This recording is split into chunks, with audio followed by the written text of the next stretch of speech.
أعوذ بالله من الشيطان الرجيم. بسم الله الرحمن الرحيم. الحمد لله الذي أنزل على عبده الكتاب ولم يجعل له عوجا قيما لينذر بأسا شديدا من لدنه ويبشر المؤمنين الذين يعملون الصالحات أن لهم أجرا حسنا ماكثين فيه أبدا وينذر الذين قالوا اتخذ الله ولدا ما لهم به من علم ولا لآبائهم كبرت كلمة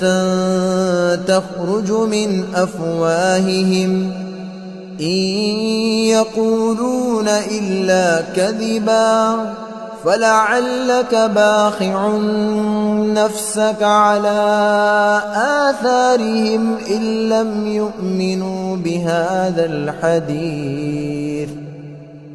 لم يؤمنوا بهذا الحديث أسفا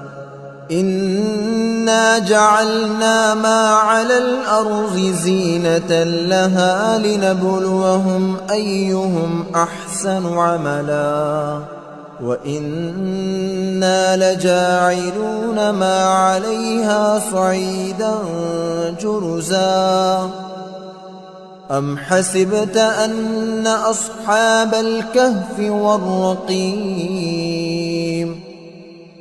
أصحاب الكهف والرقيم كانوا من آياتنا عجبا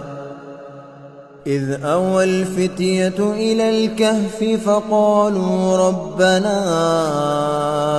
آتنا من لدنك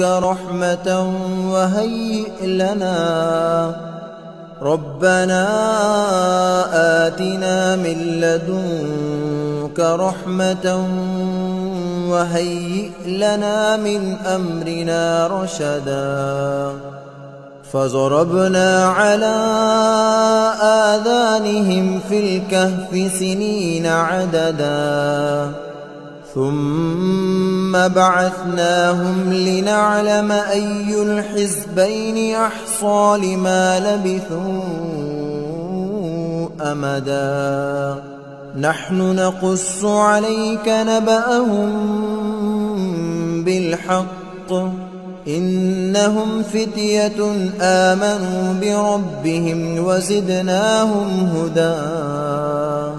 وربطنا على قلوبهم إذ قاموا فقالوا ربنا رب السماوات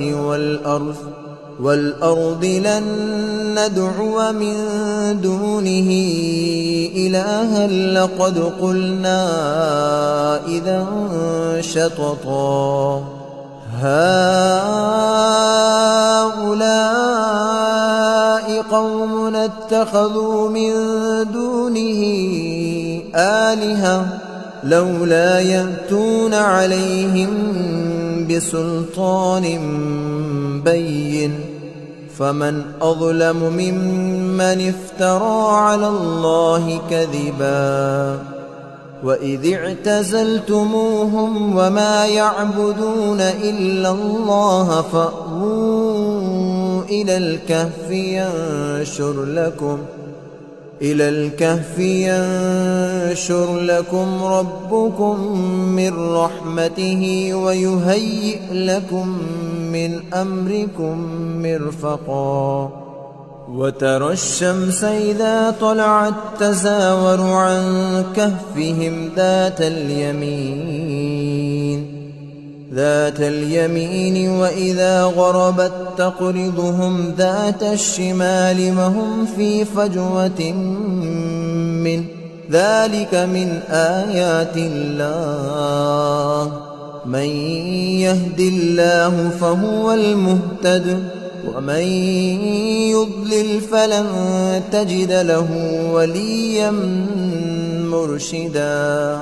وتحسبهم أيقاظا وهم رقود ونقلبهم ذات اليمين وذات الشمال وكلبهم باسط ذراعيه بالوصيد لو اطلعت عليهم لوليت منهم فرارا ولملئت منهم رعبا وكذلك بعثناهم ليتساءلوا بينهم قال قائل منهم كم لبثتم قالوا لبثنا يوما أو بعض يوم قالوا ربكم أعلم بما لبثتم فابعثوا أحدكم بورقكم هذه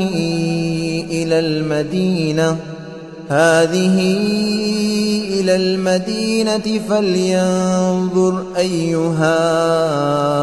أزكى طعاما فليأتكم برزق منه وليتلطف ولا يشعرن بكم أحدا إنهم إن يظهروا عليكم يرجموكم أو يعيدوكم في ملتهم ولن تفلحوا إذا أبدا وكذلك أعثرنا عليهم ليعلموا أن وعد الله حق وأن الساعة لا ريب فيها إذ يتنازعون بينهم أمرهم فقالوا ابنوا عليهم بنيانا ربهم أعلم بهم قال الذين غلبوا على أمرهم لنتخذن عليهم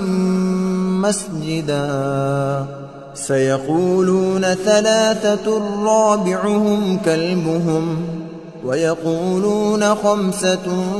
سادسهم كلبهم رجما بالغيب ويقولون سبعة وثامنهم كلبهم قل ربي أعلم بعدتهم ما يعلمهم إلا قليل فلا تمار فيهم إلا مراء ظاهرا ولا تستفت فيهم منهم أحدا ولا تقولن لشيء إني فاعل ذلك غدا إلا أن يشاء الله واذكر ربك إذا نسيت وقل عسى أن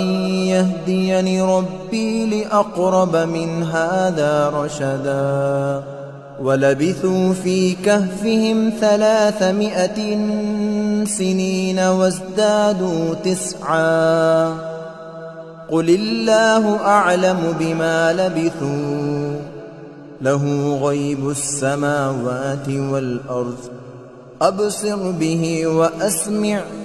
ما لهم من دونه من ولي ولا يشرك في حكمه أحدا واتل ما أوحي إليك من كتاب ربك لا مبدل لكلماته ولن تجد من دونه ملتحدا واصبر نفسك مع الذين يدعون ربهم بالغداة والعشي يريدون وجهه ولا تعد عيناك عنهم تريد زينة الحياة الدنيا ولا تطع من أغفلنا قلبه عن ذكرنا واتبع هواه وكان أمره فرطا وقل الحق من ربكم فمن شاء فليؤمن ومن شاء فليكفر إنا أعتدنا للظالمين نارا أحاط بهم سرادقها وإن يستغيثوا يغاثوا بماء كالمهل يشوي الوجوه بئس الشراب وساءت مرتفقا إن الذين آمنوا وعملوا الصالحات إنا لا نضيع أجر من أحسن عملا أولئك لهم جنات عدن تجري من تحتهم الأنهار يحلون فيها من أسابر من ذهب ويلبسون ثيابا خضرا من سندس واستبرق متكئين فيها على الأرائك نعم الثواب وحسنت مرتفقا واضرب لهم مثل الرجلين جعلنا لأحدهما جنتين من أعناب وحففناهما بنخل وجعلنا بينهما زرعا كلتا الجنتين آتت أكلها ولم تظلم منه شيئا وفجرنا خلالهما نهرا وكان له ثمر فقال لصاحبه وهو يحاوره أنا أكثر منك مالا وأعز نفرا ودخل جنته وهو ظالم لنفسه قال ما أظن أن تبيد هذه أبدا وما أظن الساعة قائمة ولئن رددت إلى ربي لأجدن خيرا منها منقلبا قال له صاحبه وهو يحاوره أكفرت بالذي خلقك من تراب ثم من نطفة ثم سواك رجلا لكن هو الله ربي ولا أشرك بربي أحدا ولولا إذ دخلت جنتك قلت ما شاء الله لا قوة إلا بالله إن ترني أنا أقل منك مالا وولدا فعسى ربي أن يؤتيني خيرا من جنتك ويرسل عليها حسبانا من السماء فتصبح صعيدا زلقا أو يصبح ماؤها غورا فلن تستطيع له طلبا وأحيط بثمره فأصبح يقلب كفيه على ما أنفق فيها على ما أنفق فيها وهي خاوية على عروشها ويقول يا ليتني لم أشرك بربي أحدا ولم تكن له فئة ينصرونه من دون الله وما كان منتصرا هنالك الولاية لله الحق هو خير ثوابا وخير عقبا وضرب لهم مثل الحياة الدنيا كماء إن أنزلناه من السماء فاختلط به نبات الأرض فأصبح هشيما تذروه الرياح وكان الله على كل شيء مقتدرا المال والبنون زينة الحياة الدنيا والباقيات الصالحات خير عند ربك ثوابا وخير أملا ويوم نسير الجبال وترى الأرض بارزة وحشرناهم فلم نغادر منهم أحدا وعرضوا على ربك صفا لقد جئتمونا كما خلقناكم أول مرة بل زعمتم أن لن نجعل لكم موعدا ووزع الكتاب فترى المجرمين مشفقين مما فيه ويقولون يا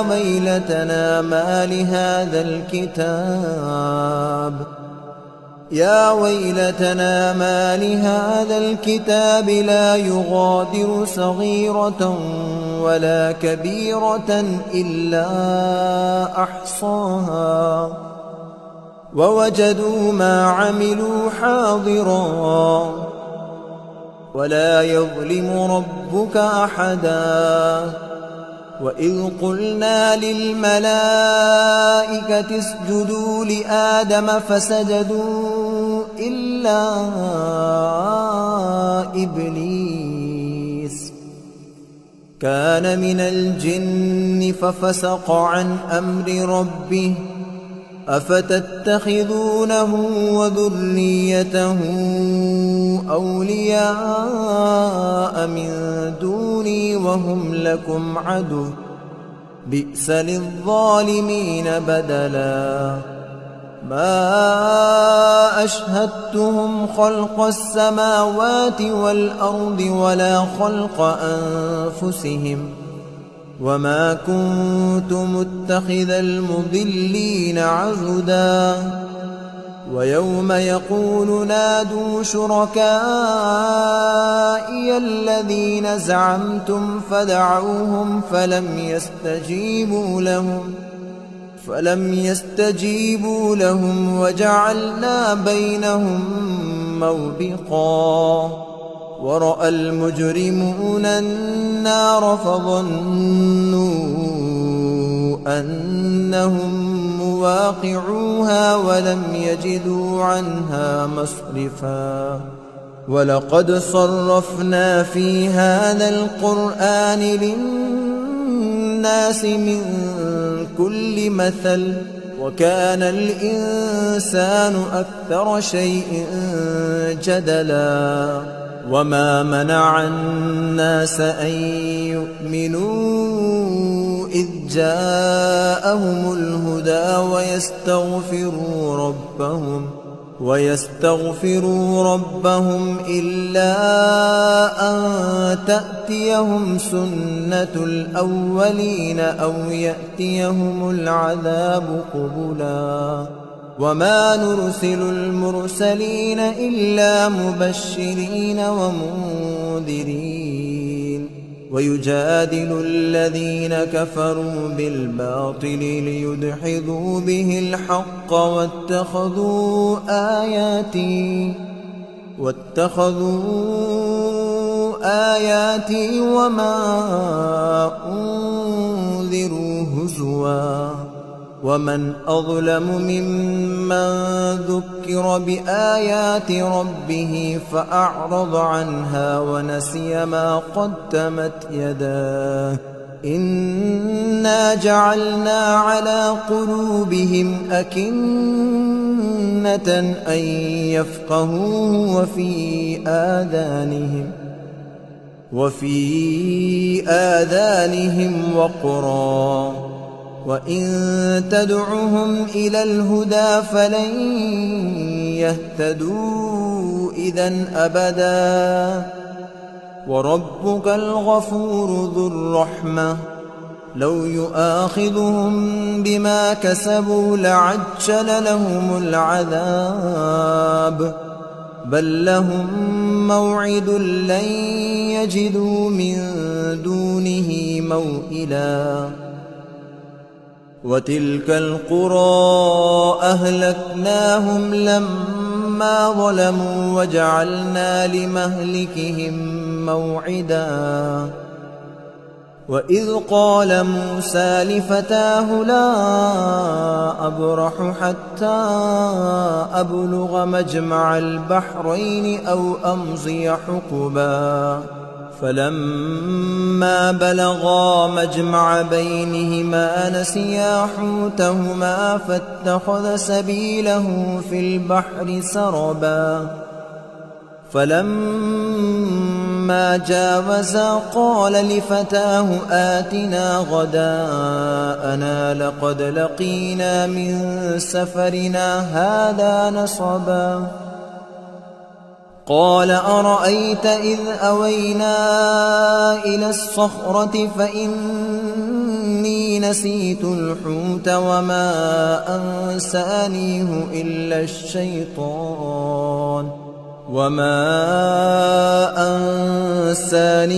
إلا الشيطان أن أذكره واتخذ سبيله في البحر عجبا قال ذلك ما كنا نبغي فارتدا على آثارهما قصصا فوجدا عبدا من عبادنا آتيناه رحمة من عندنا وعلمناه من لدنا علما قال له موسى هل أتبعك على أن تعلمني مما علمت رشدا قال إنك لن تستطيع معي صبرا وكيف تصبر على ما لم تحط به خبرا قال ستجدني إن شاء الله صابرا ولا أعصي لك أمرا قال فإن اتبعتني فلا تسألني عن شيء حتى أحدث لك منه ذكرا فانطلقا حتى إذا ركبا في السفينة خرقها قال أخرقتها لتغرق أهلها لقد جئت شيئا إمرا قال ألم أقل إنك لن تستطيع معي صبرا قال لا تؤاخذني بما نسيت ولا ترهقني من أمري عسرا فانطلقا حتى إذا لقيا غلاما فقتله قال أقتلت نفسا زكية بغير نفس لقد جئت شيئا نكرا قال ألم أقل لك إنك لن تستطيع معي صبرا قال إن سألتك عن شيء بعدها فلا تصاحبني قد بلغت من لدني عذرا. فانطلقا حتى إذا أتيا أهل قرية استطعما أهلها فأبوا أن يضيفوهما فوجدا فيها جدارا يريد أن ينقض فأقامه. قال لو شئت لاتخذت عليه أجرا. قال هذا فراق بيني وبينك، سأنبئك بتأويل ما لم تستطع عليه صبرا. أما السفينة فكانت لمساكين يعملون في البحر فأردت أن أعيبها وكان وراءهم ملك يأخذ كل سفينة غصبا. وأما الغلام فكان أبواه مؤمنين فخشينا أن يرهقهما طغيانا وكفرا، فأردنا أن يبدلهما ربهما خيرا منه زكاة وأقرب رحما. وأما الجدار فكان لغلامين يتيمين في المدينة وكان تحته كنز لهما وكان أبوهما صالحا. فأراد ربك أن يبلغا أشدهما ويستخرجا كنزهما رحمة من ربك وما فعلته عن أمري، ذلك تأويل ما لم تسطع عليه صبرا. ويسألونك عن ذي القرنين، قل سأتلو عليكم منه ذكرا. إنا مكنا له في الأرض وآتيناه من كل شيء سببا. فأتبع سببا حتى إذا بلغ مغرب الشمس وجدها تغرب في عين حمئة ووجد عندها قوما. قلنا يا ذا القرنين إما أن تعذب وإما أن تتخذ فيهم حسنا. قال أما من ظلم فسوف نعذبه ثم يرد إلى ربه فيعذبه عذابا نكرا. وأما من آمن وعمل صالحا فله جزاء الحسنى وسنقول له من أمرنا يسرا. ثم أتبع سببا حتى إذا بلغ مطلع الشمس وجدها تطلع على قوم لم نجعل لهم من دونها سترا كذلك وقد أحطنا بما لديه خبرا. ثم أتبع سببا حتى إذا بلغ بين السدين وجد من دونهما قوما لا يكادون يفقهون قولا. قالوا يا ذا القرنين إن يأجوج ومأجوج مفسدون في الأرض فهل نجعل لك خرجا على أن تجعل بيننا وبينهم سدا. قال ما مكني فيه ربي خير فأعينوني بقوة أجعل بينكم وبينهم ردما. آتوني زبر الحديد حتى إذا ساوى بين الصدفين قال انفخوا حتى إذا جعله نارا قال آتوني أفرغ عليه قطرا فما استطاعوا أن يظهروه وما استطاعوا له نقبا قال هذا رحمة من ربي فإذا جاء وعد ربي جعله دكا وكان وعد ربي حقا وتركنا بعضهم يومئذ يموج في بعض ونفخ في الصور فجمعناهم جمعا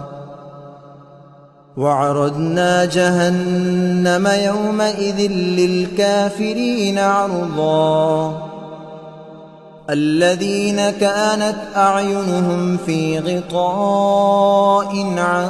ذكري وكانوا لا يستطيعون سمعا أفحسب الذين كفروا أن يتخذوا عبادي من دوني أولياء إنا أعتدنا جهنم للكافرين نزلا قل هل ننبئكم بالأخسرين أعمالا الذين ضل سعيهم في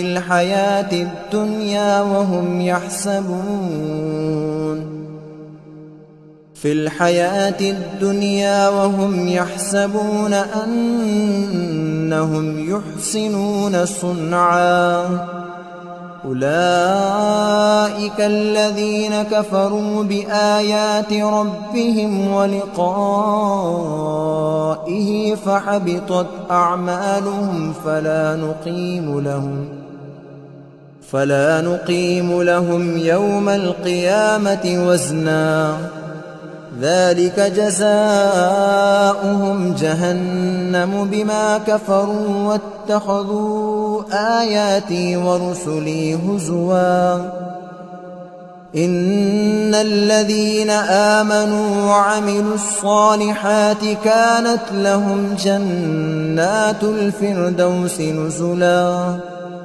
خالدين فيها لا يبغون عنها حولا قل لو كان البحر مدادا لكلمات ربي لنفد البحر قبل أن تنفد كلمات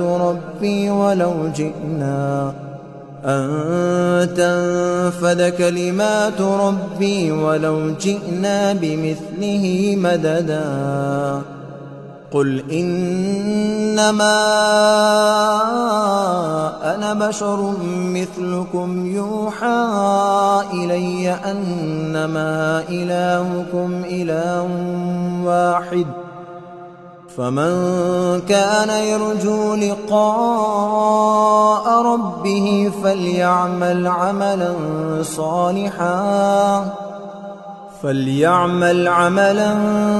صالحا ولا يشرك بعبادة ربه أحدا أعوذ بالله من الشيطان الرجيم بسم الله الرحمن الرحيم الحمد لله الذي أنزل على عبده الكتاب ولم يجعل له عوجا قيما لينذر بأسا شديدا من لدنه ويبشر المؤمنين الذين يعملون الصالحات أن لهم أجرا حسنا ماكثين فيه أبدا وينذر الذين قالوا اتخذ الله ولدا ما لهم به من علم ولا لآبائهم كبرت كلمة تخرج من أفواههم إن يقولون إلا كذبا فلعلك باخع نفسك على آثارهم إن لم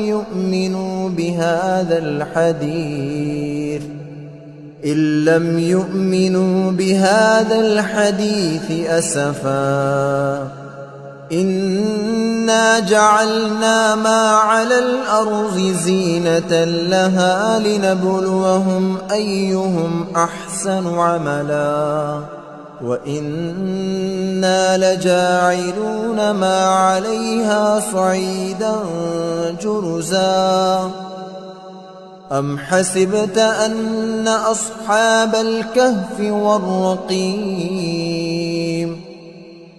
أصحاب الكهف والرقيم كانوا من آياتنا عجبا إذ أوى الفتية إلى الكهف فقالوا ربنا آتنا من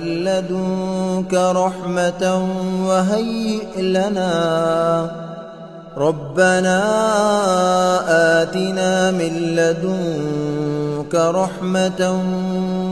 وهيئ لنا من أمرنا رشدا فضربنا على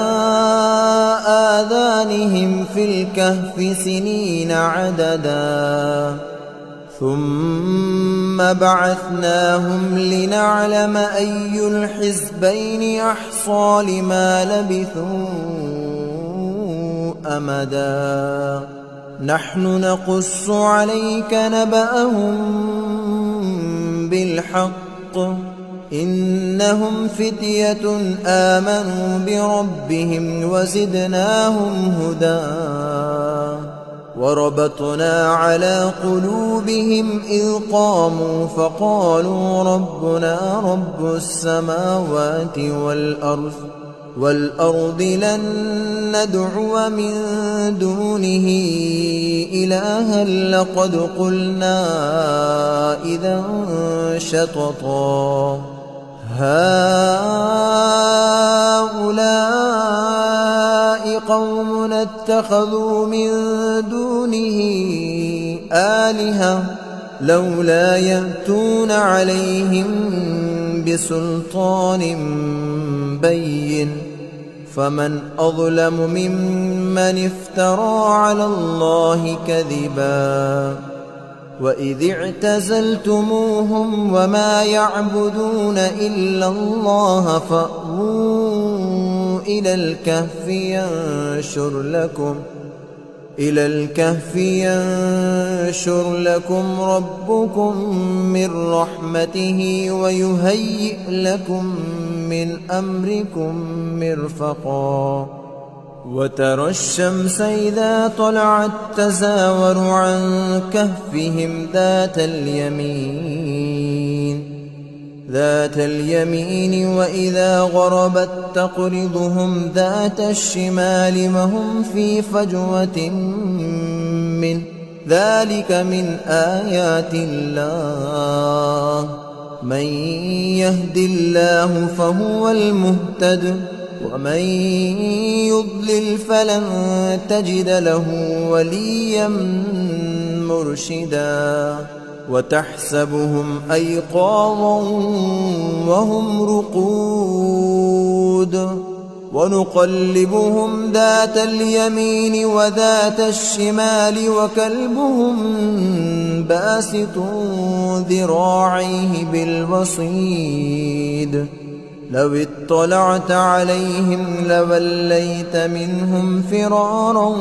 ولملئت منهم رعبا وكذلك بعثناهم ليتساءلوا بينهم قال قائل منهم كم لبثتم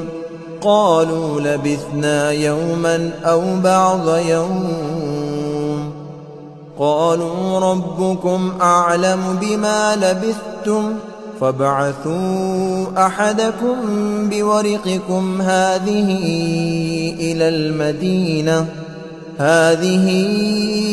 إلى المدينة فلينظر أيها أزكى طعاما فليأتكم برزق منه وليتلطف ولا يشعرن بكم أحدا إنهم إن يظهروا عليكم يرجموكم أو يعيدوكم في ملتهم ولن تفلحوا إذا أبدا وكذلك أعثرنا عليهم ليعلموا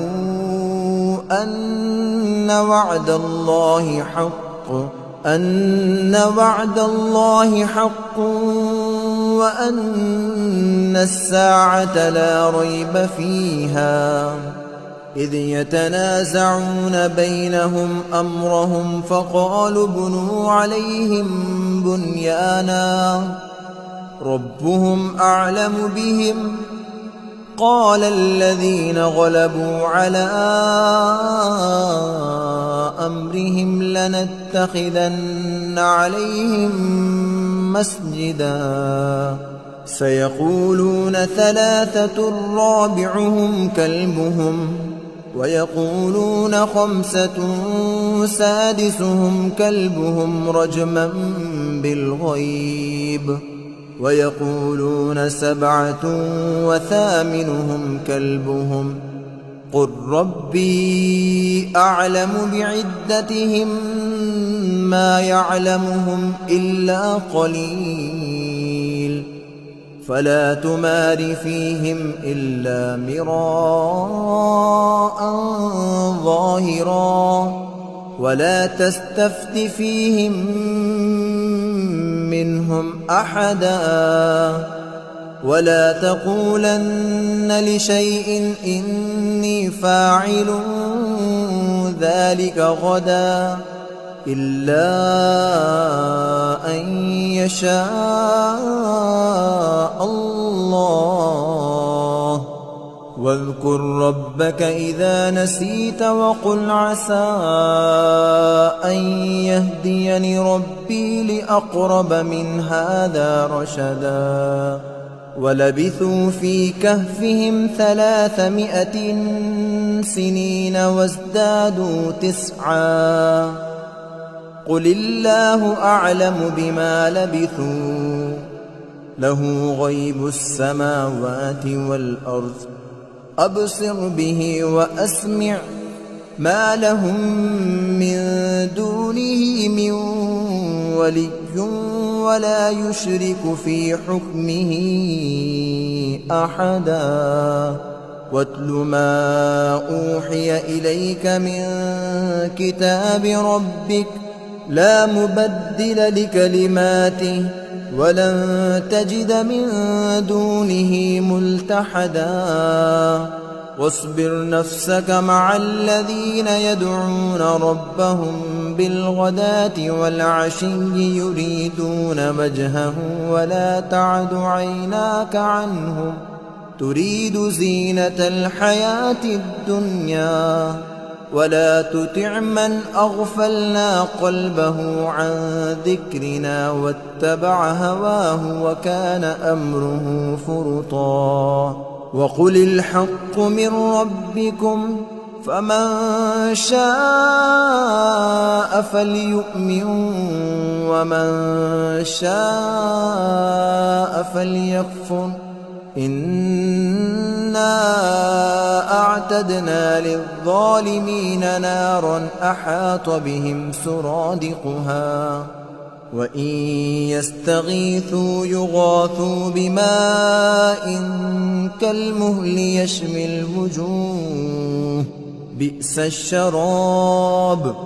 وساءت مرتفقا إن الذين آمنوا وعملوا الصالحات إن إنا لا نضيع أجر من أحسن عملا أولئك لهم جنات عدن تجري من تحتهم الأنهار يحلون فيها من أساور من ذهب ويلبسون ثيابا خضرا من سندس واستبرق متكئين فيها على الأرائك نعم الثواب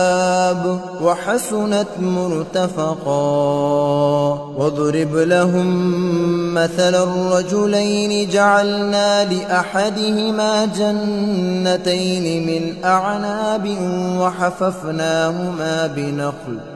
وحففناهما بنخل وجعلنا بينهما زرعا كلتا الجنتين آتت أكلها ولم تظلم منه شيئا وفجرنا خلالهما نهرا وكان له ثمر فقال لصاحبه وهو يحاوره أنا أكثر منك مالا وأعز نفرا ودخل جنته وهو ظالم لنفسه قال ما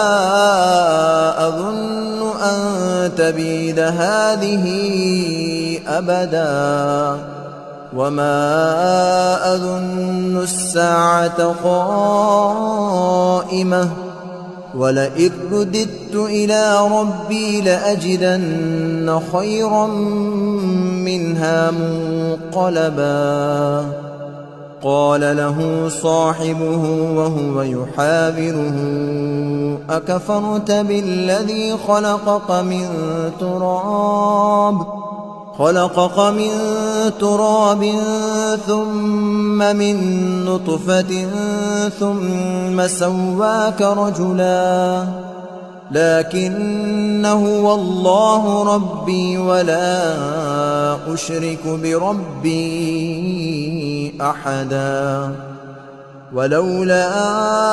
إذ دخلت جنتك قلت ما شاء الله لا قوة إلا بالله إن ترني أنا أقل منك مالا وولدا فعسى ربي أن يؤتيني خيرا من جنتك ويرسل عليها حسبانا من السماء فتصبح صعيدا زلقا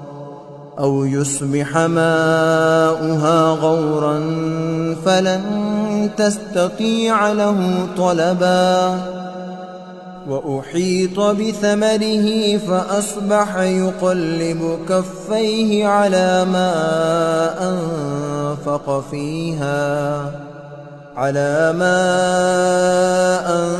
أنفق فيها وهي خاوية على عروشها ويقول يا ليتني لم أشرك بربي أحدا ولم تكن له فئة ينصرونه من دون الله وما كان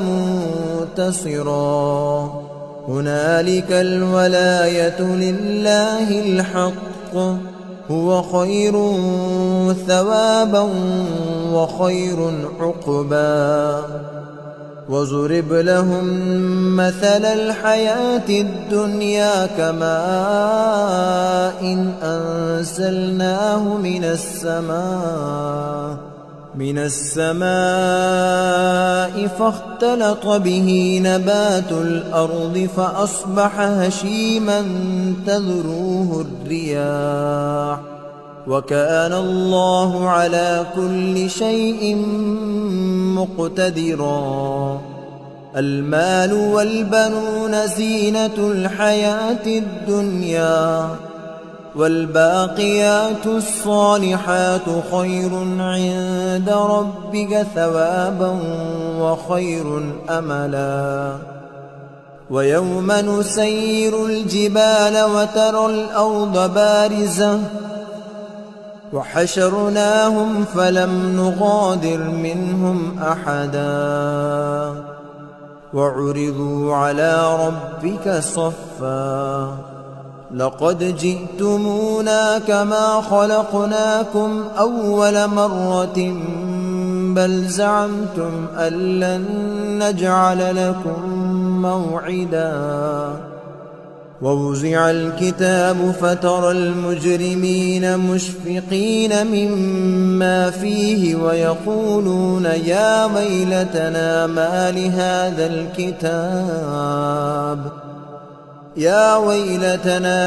لهذا الكتاب لا يغادر صغيرة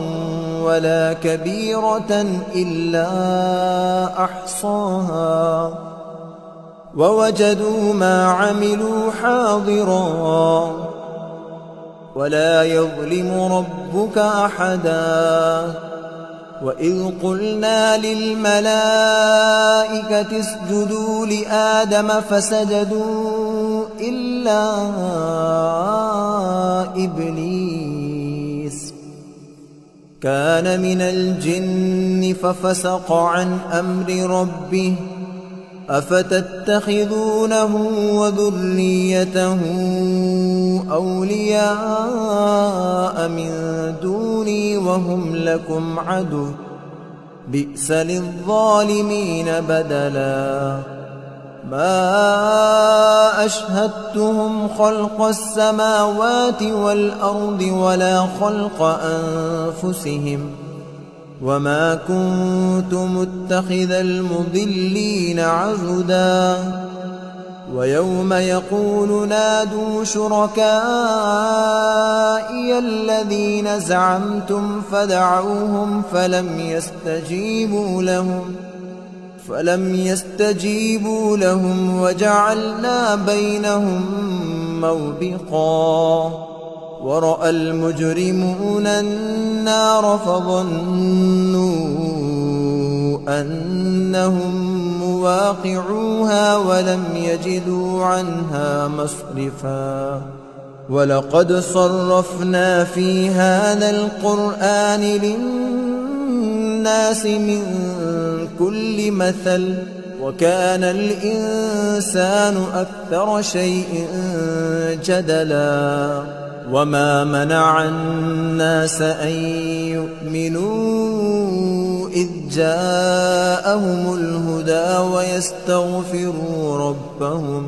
ويستغفروا ربهم إلا أن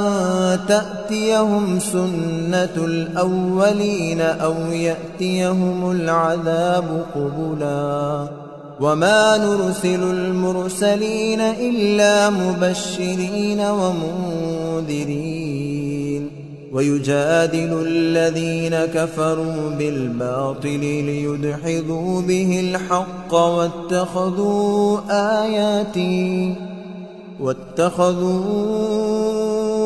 آياتي وما أنذروا هزوا. ومن أظلم ممن ذكر بآيات ربه فأعرض عنها ونسي ما قدمت يداه إنا جعلنا على قلوبهم أكنة أن يفقهوه وفي آذانهم وقرا وإن تدعهم إلى الهدى فلن يهتدوا إذن أبدا. وربك الغفور ذو الرحمة لو يؤاخذهم بما كسبوا لعجل لهم العذاب بل لهم موعد لن يجدوا من دونه موئلا. وتلك القرى أهلكناهم لما لما ظلموا وجعلنا لمهلكهم موعدا وإذ قال موسى لفتاه لا أبرح حتى أبلغ مجمع البحرين أو أمضي حقبا فلما بلغا مجمع بينهما نسيا حوتهما فاتخذ سبيله في البحر سربا فلما جاوزا قال لفتاه آتنا غداءنا لقد لقينا من سفرنا هذا نصبا قال أرأيت إذ أوينا إلى الصخرة فإني نسيت الحوت وما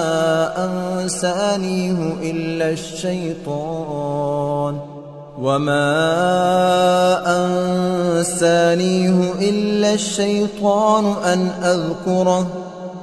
واتخذ سبيله في البحر عجبا قال ذلك ما كنا نبغي فارتدا على آثارهما قصصا فوجدا عبدا من عبادنا آتيناه رحمة من عندنا وعلمناه من لدنا علما قال له موسى هل أتبعك على أن تعلمني مما علمت رشدا قال إنك لن تستطيع معي صبرا وكيف تصبر على ما لم تحط به خبرا قال ستجدني إن شاء الله صابرا ولا أعصي لك أمرا قال فإن اتبعتني فلا تسألني عن شيء حتى أحدث لك منه ذكرا فانطلقا حتى إذا ركبا في السفينة خرقها قال أخرقتها لتغرق أهلها لقد جئت شيئا إمرا قال ألم أقل إنك لن تستطيع معي صبرا قال لا تؤاخذني بما نسيت ولا ترهقني من أمري عسرا فانطلقا حتى إذا لقيا غلاما فقتله قال أقتلت نفسا زكية بغير نفس لقد جئت شيئا نكرا قال ألم أقل لك إنك لن تستطيع معي صبرا قال إن سألتك عن شيء بعدها فلا تصاحبني قد بلغت من لدني عذرا فانطلقا حتى إذا أتيا أهل قرية استطعما أهلها فأبوا أن يضيفوهما فوجدا فيها جدارا يريد أن ينقض فأقامه قال لو شئت لاتخذت عليه أجرا قال هذا فراق بيني وبينك سأنبئك بتأويل ما لم تستطع عليه صبرا أما السفينة فكانت لمساكين يعملون في البحر فأردت أن أعيبها وكان وراءهم ملك يأخذ كل سفينة غصبا وأما الغلام فكان أبواه مؤمنين فخشينا أن يرهقهما طغيانا وكفرا فأردنا أن يبدلهما ربهما خيرا منه زكاة وأقرب رحما وأما الجدار فكان لغلامين يتيمين في المدينة وكان تحته كنز لهما وكان أبوهما صالحا فأراد ربك أن يبلغا أشدهما ويستخرجا كنزهما رحمة من ربك وما فعلته عن أمري ذلك تأويل ما لم تسطع عليه صبرا ويسألونك عن ذي القرنين قل سأتلو عليكم منه ذكرا إنا مكنا له في الأرض وآتيناه من كل شيء سببا فأتبع سببا حتى إذا بلغ مغرب الشمس وجدها تغرب في عين حمئة ووجد عندها قوما قلنا يا ذا القرنين إما أن تعذب وإما أن تتخذ فيهم حسنا قال أما من ظلم فسوف نعذبه ثم يرد إلى ربه فيعذبه عذابا نكرا وأما من آمن وعمل صالحا فله جزاء الحسنى وسنقول له من أمرنا يسرا ثم أتبع سببا حتى إذا بلغ مطلع الشمس وجدها تطلع على قوم لم نجعل لهم من دونها سترا كذلك وقد أحطنا بما لديه خبرا ثم أتبع سببا حتى إذا بلغ بين السدين وجد من دونهما قوما لا يكادون يفقهون قولا قالوا يا ذا القرنين إن يأجوج ومأجوج مفسدون في الأرض فهل نجعل لك خرجا على أن تجعل بيننا وبينهم سدا قال ما مكني فيه ربي خير فأعينوني بقوة أجعل بينكم وبينهم ردما آتوني زبر الحديد حتى إذا ساوى بين الصدفين قال انفخوا حتى إذا جعله نارا قال آتوني أفرغ عليه قطرا فما استطاعوا أن يظهروه وما استطاعوا له نقبا قال هذا رحمة من ربي فإذا جاء وعد ربي جعله دكا وكان وعد ربي حقا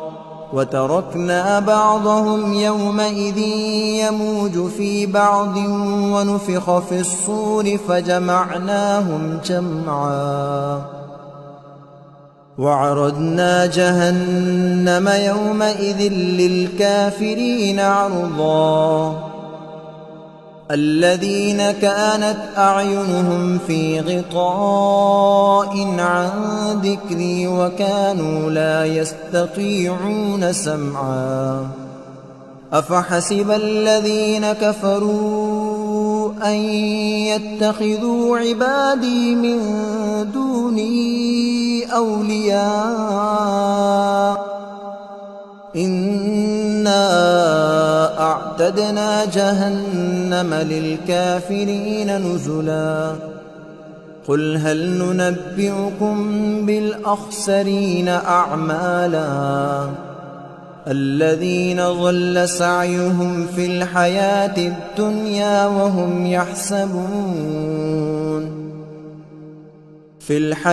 الدنيا وهم يحسبون أنهم يحسنون صنعا أولئك الذين كفروا بآيات ربهم ولقائه فحبطت أعمالهم فلا نقيم لهم يوم القيامة وزنا ذلك جزاؤهم جهنم بما كفروا واتخذوا آياتي ورسلي هزوا إن الذين آمنوا وعملوا الصالحات كانت لهم جنات الفردوس نزلا خالدين فيها لا يبغون عنها حولا قل لو كان البحر مدادا لكلمات ربي لنفد البحر قبل أن تنفد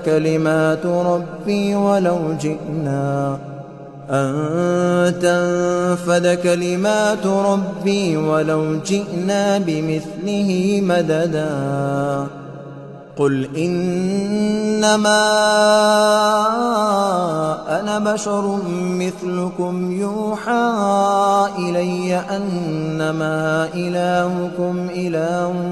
واحد فمن كان يرجو لقاء ربه